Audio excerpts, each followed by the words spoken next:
مسند احمد اور دیگر کتب احادیث کے اندر ایک حدیث صحیح سند کے ساتھ موجود ہے، یقیناً آپ کے علم میں اضافہ ہوگا۔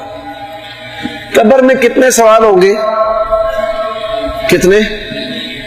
جو کامیاب ہونے والا ہے اس سے 4 ہوں گے۔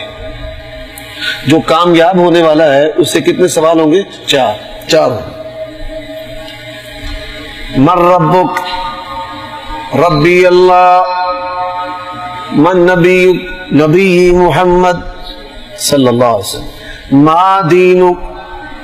دینی الاسلام۔ یہاں ماشاءاللہ بیٹھ کر آپ ذکر کرتے ہیں رضیت باللہ ربا وبالاسلام دینا وبمحمد رسول۔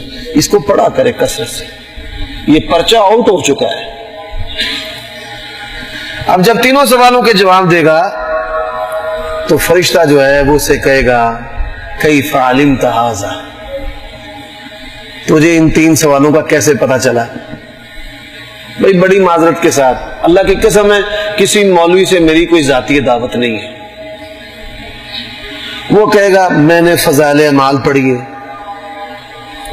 میں نے فضائل سنت پڑھی ہے، میں نے فتاوی نظیریہ پڑھا ہے، میں تمام فرقوں کی کتابوں کا نام لیتا ہوں، میں نے شیخ الاسلام امام ابن تیمیہ کی کتاب پڑھی ہے، میں نے فلاں امام کی کتاب پڑھی ہے۔ قبر کے اندر یہ نہیں کہے گا، وہ کہے گا قرأت کتاب اللہ، میں نے اللہ کی شریعت قرآن اور حدیث کو پڑھا ہے، اور قرآن حدیث کو پڑھ کر مجھے پتا چل گیا کہ میرا پروردگار کون ہے؟ اللہ۔